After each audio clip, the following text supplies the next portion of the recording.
कल्पना कीजिए, एक ऐसी जगह जो दुनिया के शोर शराबे और भागदौड़ से कोसों दूर हो, जहां हवा में शांति घुली हो और पेड़ों से झड़ते पत्ते भी एक मधुर संगीत पैदा करते हों। इसी तरह के एक शांत और पवित्र वातावरण में गौतम बुद्ध का आश्रम स्थित था। दूर दूर से लोग जो जीवन से हार चुके थे, अपने मन की शांति की तलाश में यहाँ आते थे। एक बार ऐसा ही एक व्यक्ति जो जीवन के थप्पेड़ों से पूरी तरह टूट चुका था, जिसके कंधे दुनिया के बोझ से झुके हुए थे और जिसकी आंखों की चमक कहीं खो गई थी, इसी आश्रम में शरण लेने के लिए आता है। आश्रम की अविश्वसनीय शांति और सकारात्मक ऊर्जा में 2 दिन बिताने के बाद उसे ऐसा महसूस हुआ जैसे बरसों की घुटन के बाद उसने पहली बार खुली हवा में सांस ली हो। लेकिन उसके अंदर के प्रश्न, उसके मन का कोलाहल अभी भी शांत नहीं हुआ था। इसी उथल-पुथल को अपने भीतर समेटे वो हिम्मत करके बुद्ध के पास जाता है। उनके चरणों में बैठकर, हाथ जोड़कर, कांपती हुई आवाज में कहता है, बुद्ध, मेरे मन में कुछ प्रश्न हैं जो किसी कांटे की तरह हर पल मुझे चुभते रहते हैं। मैं इन प्रश्नों के बोझ तले दबा जा रहा हूं। मैं आपसे उन प्रश्नों के उत्तर जानने आया हूं। कृपया मेरा मार्गदर्शन करें। बुद्ध अपनी आंखें धीरे से खोलते हैं। उनके चेहरे पर एक ऐसी सौम्य और करुणामयी मुस्कान थी जिसे देखकर ही मन को एक अजीब सा सुकून मिलता था। उन्होंने बड़े ही शांत और मधुर स्वर में कहा, पूछो, क्या प्रश्न है तुम्हारे? अपने मन के हर संशय को, हर पीड़ा को बिना किसी भय के बाहर आने दो। उस व्यक्ति ने एक गहरी सांस ली, जिसे अपनी सारी हताशा और पीड़ा को शब्दों में पिरोने की कोशिश कर रहा हो। उसकी आवाज में दर्द साफ झलक रहा था। बुद्ध, मैं अपने जीवन से बिल्कुल भी खुश नहीं हूं। ऐसा लगता है जैसे दुखों और मुसीबतों के एक विशाल, कभी ना खत्म होने वाले पहाड़ ने मुझे चारों ओर से घेर लिया है और मेरा जीवन एक जीता जागता नर्क बना रखा है। मेरी जिंदगी में कुछ भी अच्छा नहीं चल रहा, कुछ भी नहीं। मैं जो भी काम करने की कोशिश करता हूं वो बिगड़ जाता है। मेरे रिश्ते एक एक करके टूट रहे हैं। मेरा स्वास्थ्य मेरा साथ नहीं दे रहा और मेरा मन तो 24 घंटे एक तूफान की तरह अशांत रहता है। मैं बस इतना जानना चाहता हूं कि आखिर मेरे साथ ही ये सब क्यों हो रहा है? मैंने ऐसा क्या पाप किया है? मैं इतना अभागा क्यों हूं? बुद्ध उस व्यक्ति की आंखों में गहराई से झांकते रहे, जैसे उसकी आत्मा के भीतर तक उतरकर उसकी पीड़ा को महसूस कर रहे हों। उनकी मुस्कुराहट और गहरी हो गई। उन्होंने कहा, सबसे पहले तो तुम ये बताओ कि तुम्हारे इस दुख का मूल कारण क्या है? वो कौन सी एक चीज है या वो कौन सी घटना है जिसने तुम्हें इतना व्याकुल और चिंतित कर रखा है? ये सवाल सुनते ही वो व्यक्ति चौंक गया। उसे ऐसे प्रति प्रश्न की बिल्कुल भी उम्मीद नहीं थी। वो थोड़ा हैरान और लगभग क्रोधित होते हुए बोला, बुद्ध, ये कैसा बेतुका प्रश्न है? मैंने आपसे प्रश्न किया है, अपने दुखों का समाधान मांगा है और आप उत्तर देने के बजाय मुझ पर ही वापस प्रश्न कर रहे हैं। मैं तो ये सोचकर आया था कि आप मेरे मन की पीड़ा को बिना मेरे कहे ही समझ जाएंगे। लोग कहते हैं कि आप तो अंतर्यामी हैं। व्यक्ति की इस अधीरता और नासमझी पर बुद्ध मुस्कुराए, ठीक वैसे ही जैसे एक पिता अपने नासमझ और जिद्दी बच्चे को देखकर मुस्कुराता है। उन्होंने बड़े ही धैर्य के साथ समझाया, वत्स, दुख तुम्हारा है, पीड़ा तुम्हारी है, तो इसका कारण भी तो तुम्हें ही पता होना चाहिए, है ना?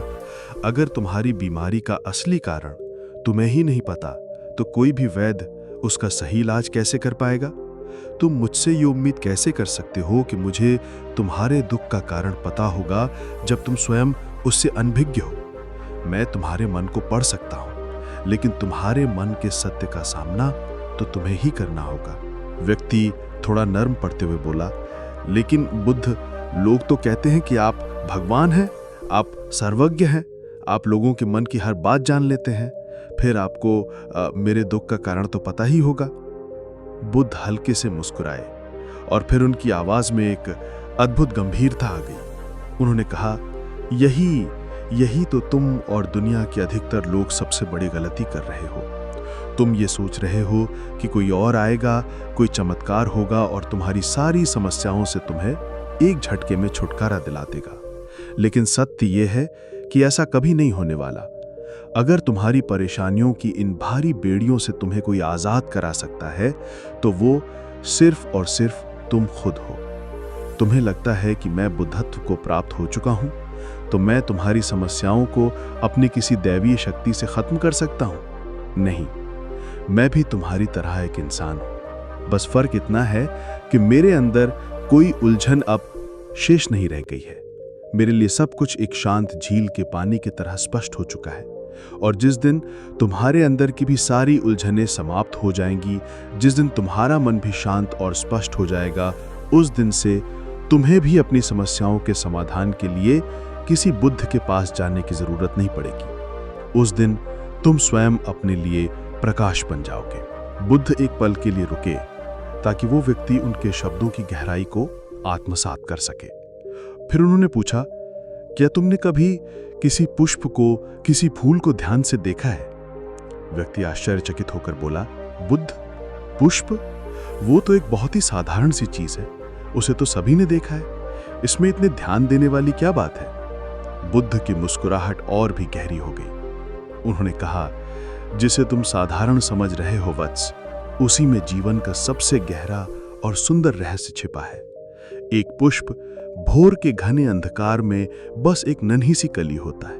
उसे ये तक नहीं पता होता कि सूरज उगेगा भी या नहीं, या कोई तूफान उसे तोड़कर गिरा देगा। फिर भी दिन के उजाले की पहली किरण के साथ वो अपनी सारी ऊर्जा लगाकर, दुनिया की परवाह किए बिना, खिलकर एक खूबसूरत कुसुम बनता है और अपनी सुगंध चारों ओर बिना किसी भेदभाव के फैलाता है। वो ये नहीं सोचता कि उसकी सुगंध कोई अमीर ले रहा है या गरीब, कोई अच्छा इंसान ले रहा है या बुरा। वो बस देता है, और शाम होते होते वो पूरी सहजता से मुरझाकर वापस उसी मिट्टी में मिल जाता है जहां से उसने जन्म लिया था। अब जरा एक पल के लिए सोचो, अगर वो पुष्प सिर्फ इस बात की चिंता करता रहे कि शाम तक तो उसे मुरझाकर गिर ही जाना है, तो क्या वो कभी खिलने का साहस कर पाएगा? क्या वो अपनी खूबसूरती और अपनी अद्भुत सुगंध इस दुनिया को दे पाएगा? कभी नहीं। ठीक इसी प्रकार बुद्ध ने आगे कहा, अगर तुम हर समय सिर्फ अपने दुखों, अपनी पिछली गलतियों और भविष्य की अनिश्चितताओं के बारे में ही सोचते रहोगे, तो तुम कभी भी जीवन के इस अनमोल वर्तमान क्षण में खुश नहीं हो पाओगे। तुम उस फूल की तरह खिलने से पहले ही भीतर से मुरझा जाओगे। अगर तुम थोड़ा ध्यान से देखो, अपनी आंखें सच में खोलो और अपने चारों ओर देखो, तो तुम पाओगे कि अभी इसी पल तुम्हारे जीवन में ऐसी बहुत सी चीजें हैं जिनके लिए तुम असीम रूप से आभारी और खुश हो सकते हो, जिनके बारे में सोचकर तुम्हारे चेहरे पर एक सच्ची मुस्कुराहट आ सकती है। तुम्हारे पास सांस लेने के लिए यह हवा है, पीने के लिए शुद्ध जल है, तुम्हारे सर पर एक छत है। तो मैं तुमसे कहना चाहता हूं कि तुम अपने जीवन की कमियों और कांटों को गिनना बंद करो और अपने जीवन की इन छोटी छोटी अच्छाइयों और खिले हुए फूलों पर अपना ध्यान लगाओ। अगर तुम्हें अपने जीवन में सच्ची और स्थायी खुशी चाहिए, तो तुम्हें प्रकृति के इस शाश्वत नियम का पालन ही करना पड़ेगा। तुम्हें जीवन की अच्छी और सकारात्मक चीजों की तरफ अपना ध्यान केंद्रित ही करना पड़ेगा। देखो, मैं तो केवल तुम्हें एक मशाल की तरह रास्ता दिखा सकता हूँ, उस रास्ते पर चलने का तरीका बता सकता हूँ। लेकिन अगर तुम सच में खुश रहना चाहते हो, अगर तुम इस अंधेरी से बाहर निकलना चाहते हो, तो उस रास्ते पर पहला कदम तुम्हें ही बढ़ाना होगा, चलना तुम्हें ही होगा। बुद्ध के इन शब्दों ने उस व्यक्ति के मन पर किसी हथौड़े की तरह चोट की। वो थोड़ी देर तक शांत और स्तब्ध बैठा रहा, जैसे किसी गहरी सोच में डूब गया हो। फिर उसने कुछ सोचते हुए कहा, लेकिन बुद्ध, एक बात मेरे समझ में नहीं आ रही। क्या मेरे जीवन की सारी समस्याओं का, सारे दुखों का समाधान एक बार में एक साथ किया जा सकता है? ये तो असंभव सा लगता है। बुद्ध ने बहुत ही शांति और सहजता से जवाब देना शुरू किया। इसका उत्तर भी एक कल्पना में ही छिपा है। मान लो कोई भविष्य देखने वाला व्यक्ति या स्वयं काल आकर तुम्हें ये बता देता है कि आज शाम सूरज ढलने तक तुम्हारी मृत्यु निश्चित है, तुम्हारे पास जीने के लिए बस कुछ ही घंटे बचे हैं। तो क्या ये जानने के बाद तुम उन छोटी छोटी तुच्छ बातों की चिंता करोगे जिनके बारे में सोच सोच कर तुम अभी अपना जीवन बर्बाद कर रहे थे? क्या तुम्हें ये याद भी आएगा कि तुम्हारा पड़ोसी तुमसे ज्यादा अमीर है, या किसी ने तुम्हारा अपमान किया था, या व्यापार में तुम्हें घाटा हो गया था? नहीं, तुम्हें अपनी एक भी तथाकथित बड़ी समस्या याद नहीं आएगी जिसके लिए तुम अभी इतना परेशान हो रहे हो, क्योंकि उस समय तुम केवल जीवन की उस अंतिम और सबसे बड़ी सच्चाई के बारे में सोच रहे होगे जिसे लोग मृत्यु कहते हैं। और अचानक तुम्हें यह बोध होगा, यह एहसास होगा कि जिन छोटी छोटी बातों को तुम अपने जीवन की सबसे बड़ी समस्या समझकर बैठे थे, जिनके लिए तुम रात रात भर जागते थे, वे तो रेत के कण के बराबर भी नहीं थी। अचानक तुम्हें लगेगा कि चिंता करना, ईर्ष्या करना, नफरत करना तो सबसे बड़ा व्यर्थ का काम है। मैं तो शाम तक इस खूबसूरत दुनिया को छोड़कर जाने वाला हूं और तुम्हें अपने जीवन के वो साले पल, वो सारे घंटे और दिन पूरी तरह से व्यर्थ लगेंगे जो तुमने चिंता, जलन और बेवजह के दुख में बिता दिए थे। लोग बोलते तो हैं, बुद्ध ने गहरी आवाज में कहा, लेकिन वे कभी भी अपने अंदर से ये स्वीकार नहीं करते कि एक दिन उन्हें भी इस दुनिया को, अपने प्रियजनों को, अपनी हर चीज को छोड़कर जाना है। उनकी चाहतें, उनकी इच्छाएं और उनका लगाव इतना मजबूत होता है कि वो खुद को अजर अमर मान लेते हैं। याद रखो, खुशी और दुख दोनों ही स्थायी नहीं है। ये तो बस मौसम की तरह आते जाते रहते हैं। ये हमारे कर्मों और हमारे विचारों की वजह से ही पैदा होते हैं।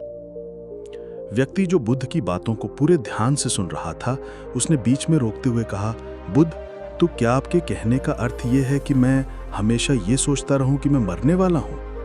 क्या हर पल मृत्यु का भय मुझे खुश रहने देगा? क्या ऐसा सोचना मेरी सारी समस्याओं को खत्म कर देगा? बुद्ध ने कहा, नहीं, ऐसा कभी मत सोचो। मृत्यु का भय नहीं, बल्कि जीवन की अनिश्चितता का स्वीकार करो। बस तुम्हें यह स्वीकार कर लेना है कि इस दुनिया में मेरी उपस्थिति अनिश्चित है और जब तक मैं यहां हूं, हर एक सांस एक उपहार है। मैं हर पल को पूरी तरह से जीऊंगा। मैं स्वयं एक खुशी बन जाऊंगा। जो भी अच्छी चीजें तुम्हारे जीवन में हो रही हैं, उनके साथ पूरी तरह से जियो। वही तुम्हें अंदर से सच्ची खुशी और शांति देगी। अपने दिमाग को सही दिशा दो। तुम्हारे अंदर दुख और समस्याएं तुम्हारी बेलगाम इच्छाओं की वजह से ही पैदा होते हैं। इसीलिए अपने मन को साधो, उसे नियंत्रित करो। अगर तुम अपने मन को एक शांत और सुलझे हुए मित्र की तरह रख सकते हो, तो तुम्हें उस आंतरिक शांति का अनुभव होगा जिसकी तुम तलाश कर रहे हो। व्यक्ति ने पूछा, बुद्ध, आपने मन के नियंत्रण की बात की, पर अपने इस चंचल बंदर जैसे मन को हम नियंत्रित कैसे कर सकते हैं? ये तो एक पल भी शांत नहीं बैठता। बुद्ध ने समझाया, तुम्हें सबसे पहले खुशी और दुख के बीच के असली अंतर को समझना होगा। तुम्हें यह जानना होगा कि तुम्हारे लिए असली खुशी का क्या मतलब है और दुख कहां से आता है। फिर उसके बाद निरंतर अभ्यास के द्वारा तुम्हें अपने मन को ऐसे तैयार करना है कि ज्यादा खुशी के मौके पर यह ना तो बहुत ज्यादा उत्तेजित हो जाए और ना ही दुख आने पर पूरी तरह से टूटकर बिखर जाए। तुम्हें अपने आप को पूरी दृढ़ता के साथ मध्यम में यानी संतुलन में रखने का प्रयास करना है, जिसे मैं मध्यम मार्ग कहता हूं। अगर तुम अपने जीवन में गहराई से झांको और यह पता करने की कोशिश करो कि तुम्हारे दुख क्या हैं और वे क्यों पैदा होते हैं, तो अंत में तुम्हें इसका एक ही जवाब मिलेगा कि तुम्हारे सारे दुखों का कारण तुम खुद हो। तुम्हारी असीमित इच्छाएं, तुम्हारी चाहत, तुम्हारा मोह और तुम्हारा लगाव ही तुम्हारे सारे दुखों का मूल कारण है। और क्योंकि मन ही तुम्हारी सारी चाहत और सारी इच्छाएं पैदा करता है, इसीलिए अगर तुमने अपने मन को साध लिया तो समझो सारे दुख जड़ से खत्म हो जाएंगे। अगर तुम एक छोटा सा काम और कर सको तो तुम खुद देखोगे कि तुम्हारे जीवन के सारे दुख हमेशा के लिए कैसे खत्म हो जाते हैं। बुद्ध के मुंह से ऐसी बात सुनने के बाद व्यक्ति की आंखों में एक नई चमक आ गई। वो उत्साहित होते हुए बोला, बताइए बुद्ध, मुझे क्या करना होगा? मैं कुछ भी करने को तैयार हूं। बुद्ध ने कहा, अगले 2 दिन तक तुम किसी से भी बात नहीं करोगे, पूर्ण मौन का पालन करोगे और 2 कागज लेकर आश्रम के किसी सबसे एकांत कोने में बैठ जाओगे। वहां पूरी शांति से बैठकर तुम्हें बस सोचना है। पहले कागज पर तुम्हें उन सारे दुखों के बारे में पूरी ईमानदारी से लिखना है, और सिर्फ दुख नहीं, साथ ही तुम्हें उन सारे दुखों का असली कारण भी लिखना है। और दूसरे कागज में तुम्हें उन सारी छोटी बड़ी खुशियों के बारे में लिखना है जो तुम्हारे जीवन में अभी भी मौजूद हैं। और साथ में तुम्हें इसका भी कारण लिखना है कि तुम्हें ये खुशी क्यों है। याद रहे, जल्दबाजी करने की कोई जरूरत नहीं है। तुम्हारे पास पूरा समय है, तुम आराम से सोच सकते हो। जाओ और जाकर अपने सच का सामना करो। व्यक्ति ने बुद्ध को प्रणाम किया और आश्रम के एक शांत कोने में जाकर बैठ गया। 2 दिन और 2 रात तक वो गहरे चिंतन में डूबा रहा। ये उसके जीवन के सबसे कठिन लेकिन सबसे महत्वपूर्ण 2 दिन थे। 2 दिन बाद वो बुद्ध के पास वापस आया। आज उसके चेहरे पर एक अजीब सी शांति थी। उसके हाथ में कागजों का एक बंडल था। बुद्ध ने उसे देखते ही कहा, सबसे पहले मुझे तुम्हारे दुखों वाला कागज पढ़कर सुनाओ। व्यक्ति ने गहरी सांस ली और कागज पढ़ना शुरू किया। उसकी आवाज में अब पहले जैसी हताशा नहीं, बल्कि एक स्वीकार का भाव था। पहला, उसने पढ़ा, मेरे परिवार में मेरे सारे भाई अमीर और सफल हैं, लेकिन मैं गरीब और कर्जदार हूं। और इसका कारण यह है कि मैं काम करने से डरता हूं। मैं मेहनत से ज्यादा आराम करना पसंद करता हूं, और सबसे बढ़कर मैं हर समय अपनी तुलना दूसरों से करता हूं, जो मुझे अंदर ही अंदर जलाती है। व्यक्ति ने आगे पढ़ना शुरू किया। दूसरा, मेरे पड़ोसियों ने अपने भविष्य के लिए बहुत सा धन सचा के रूप में जमा कर रखा है, लेकिन मेरे पास बचत के नाम पर कुछ नहीं है।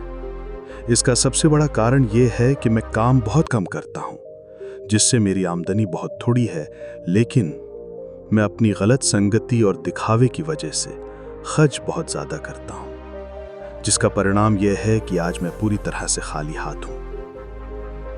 तीसरा, उसकी आवाज थोड़ी बाहर आ गई। मेरी पत्नी बहुत लंबे समय से बीमार है, और उसकी इस बीमारी का कारण कहीं ना कहीं मैं खुद हूं, क्योंकि अपनी लापरवाही और स्वार्थ की वजह से मैं उसे कभी भी समय पर किसी अच्छे वैद्य के पास नहीं ले गया। मैंने उसे किस्मत के भरोसे छोड़ दिया।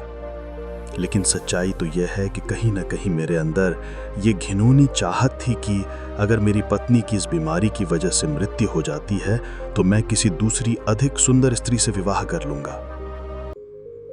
चौथा, मैं अपने मन में मुफ्त का धन पाने के ख्याली पुलाव और योजनाएं बनाता रहता हूं, लेकिन जब वे योजनाएं कभी पूरी नहीं होती तो मैं दुख और चिंताओं के गहरे सागर में डूब जाता हूं। और फिर मैं अपने इस दुख और चिंताओं से बाहर आने के लिए हर रोज मदिरा का सेवन करता हूं। मैं अपनी इस आदत का जिम्मेदार भी खुद ही हूं। मैं जानता हूं कि मेरे पास हर रोज मदिरा का सेवन करने के लिए पर्याप्त धन नहीं है, लेकिन मैं फिर भी ऐसा करने के लिए बहाने ढूंढता रहता हूं। हे बुद्ध, ये चारों मेरे जीवन के सबसे बड़े दुख हैं, और बहुत गहराई से सोचने के बाद मैंने पाया कि कहीं ना कहीं अपने इन चारों दुखों का असली कारण मेरे द्वारा किए गए कर्म, मेरे अपने विचार और मेरी अपनी गलतियां ही हैं। ये सब कहने के बाद वो चुप हो गया, जैसे उसने आज अपने जीवन का सबसे बड़ा बोझ उतार दिया हो। बुद्ध मुस्कुराए और बोले, अच्छा, अब तुम मुझे अपना खुशी वाला कागज पढ़कर सुनाओ। इस बार व्यक्ति के चेहरे पर एक सच्ची और प्यारी सी मुस्कान थी। उसने बहुत ही उत्साहित होकर पढ़ना शुरू किया। पिछले 2 दिनों के मौन और चिंतन के दौरान मैंने जो भी जाना और अनुभव किया वो मैंने अब तक की अपनी पूरी जिंदगी में कभी नहीं किया था। पिछले 2 दिनों के दौरान मैंने ये महसूस किया कि मेरे अंदर तो असीम शांति और आनंद का एक सागर पहले से ही भरा पड़ा है और मैं उसे बाहर ढूंढ रहा था। मैं अपने इस अनुभव को पाकर बहुत प्रसन्न हूं। बुद्ध, मेरी खुशी के कारणों की सूची तो बहुत लंबी है, जिसे पढ़कर सुनाने में बहुत लंबा समय लग जाएगा।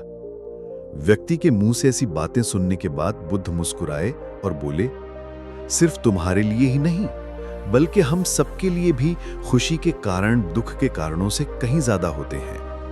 वो तो इंसान अपनी अज्ञानता और नासमझी में अपना ज्यादातर समय अपने दुखों के कांटों को गिनने में ही बर्बाद कर देता है, जबकि हमारा जीवन तो खुशी, शांति और आनंद को इकट्ठा करने की एक अनमोल तिजोरी है। बुद्ध ने व्यक्ति से कहा, तुम्हें अपनी खुशी के सारे कारणों को बताने की जरूरत नहीं है, तुम सिर्फ उसमें से कुछ मुख्य कारण मुझे पढ़कर सुना सकते हो। व्यक्ति ने एक बड़ी और गहरी मुस्कान के साथ पढ़ना शुरू किया। मेरी पहली और सबसे बड़ी खुशी इस बात की है कि मैं अभी जीवित हूं। मैं इस खूबसूरत दुनिया में सांस ले रहा हूं। मैं स्वस्थ और मजबूत हूं। मेरे पास प्यार करने वाले माता पिता हैं, एक पत्नी है और 2 प्यारे बच्चे हैं। इस दुनिया के दूसरे खुशनसीब व्यक्तियों की तरह ही मेरे पास भी बहुत से अनमोल खजाने हैं, जैसे कि मेरे माता पिता का मेरे प्रति स्नेह, मेरी पत्नी का प्रेम, मेरे बच्चों का लाड़ प्यार और एक पिता बनने की अद्भुत खुशी। मेरी खुशी का अगला कारण यह है कि मैं काम कर सकता हूं, क्योंकि मैं स्वस्थ और तन मन से मजबूत हूं। मैं कोई भी अच्छा काम सीखकर अपनी आमदनी को बढ़ा सकता हूं और अपने परिवार की सभी जरूरतों को खुशी खुशी पूरा कर सकता हूं। मैं खुश हूं क्योंकि मैं एक खुशहाल परिवार बना सकता हूं, बिना खुद की तुलना अपने पड़ोसियों और अपने भाइयों से करे। और आपकी कृपा से मेरे अंदर जिस नई समझ और आत्म जागरूकता ने जन्म लिया है, उसकी सहायता से मैं अपनी सारी बुरी आदतें छोड़कर एक खुशहाल और आनंदित जीवन जी सकता हूं। और सबसे बड़ी खुशी और सौभाग्य की बात मेरे लिए यह है कि मैंने आप जैसे महान गुरु के चरणों में अपने लिए जगह पाली है। और आपकी कृपा से मैं जब तक इस संसार में रहूंगा, इस सत्य को हमेशा याद रखूंगा कि हमारी इच्छाएं और हमारा लगाव ही सभी दुखों का कारण है। और मैं जीवन भर खुद के मन पर नियंत्रण हासिल करने और खुद को जानने का पूरा प्रयास करता रहूंगा। ये सुनकर बुद्ध ने कहा, आज तुम्हारा एक नया जन्म हुआ है। अब तुम अपने परिवार के पास वापस जाओ और इस स्थिर बुद्धि व आंतरिक शांति के साथ इस जीवन को पूरी तरह से जियो। और आज के बाद जब भी तुम्हारे जीवन में तुम्हारी परेशानियों से उपजा दुख तुम्हें घेरने की कोशिश करे, तो बस एक पल के लिए रुक जाना और खुद से कहना कि ये जीवन बहुत छोटा और अनमोल है और मैं इस जीवन में अपनी चिंताओं और अपने दुख का गुलाम बनने के लिए नहीं आया हूं। शांति से बैठकर अपने उस दुख के असली कारण को जानने की कोशिश करना और जैसे ही वो मिल जाए, अपने समझ और अपने विवेक से उसे नष्ट कर देना। और केवल तभी तुम अपनी आंतरिक शांति और कभी ना खत्म होने वाले सच्चे आनंद को प्राप्त कर सकते हो। दोस्तों, इस कहानी का सार बस इतना सा है कि हमारी खुशियों और दुखों का रिमोट कंट्रोल किसी और के हाथ में नहीं, बल्कि हमारे अपने हाथ में है। हमारी सोच, हमारी आदतें और हमारी प्राथमिकताएं ही हमारे जीवन की दिशा तय करती हैं। हम या तो अपनी समस्याओं का रोना रोते रह सकते हैं, या फिर उस व्यक्ति की तरह अपने अंदर झांककर अपनी कमियों को स्वीकार करके उन्हें सुधारने का प्रयास कर सकते हैं और अपनी छोटी छोटी खुशियों का जश्न बना सकते हैं। आज मैं आपसे एक सवाल पूछना चाहता हूं। अगर आपको आज अपनी खुशियों की लिस्ट बनानी हो, तो आप उसमें सबसे पहली चीज क्या लिखेंगे? वो कौन सी एक छोटी सी चीज है जिसके लिए आज आप शुक्रगुजार हैं? नीचे कमेंट्स में जरूर बताइए, क्योंकि आपकी खुशी को पढ़कर शायद किसी और को भी अपनी खुशी याद आ जाए। अगर इस कहानी ने आपके दिल को छुआ है और आपको एक नई दिशा दी है, तो इस वीडियो को लाइक करें और इसे अपने दोस्तों और परिवार के साथ शेयर जरूर करें। क्या पता आपका एक शेयर किसी और की जिंदगी में उजाला ले आए जो शायद अभी अंधेरे में हो। और ऐसे ही जीवन को बदलने वाले और प्रेरणादायक वीडियोस के लिए हमारे चैनल को सब्सक्राइब करना ना भूलें और बेल आइकन को भी दबा दें, ताकि आप कोई भी वीडियो मिस ना करें।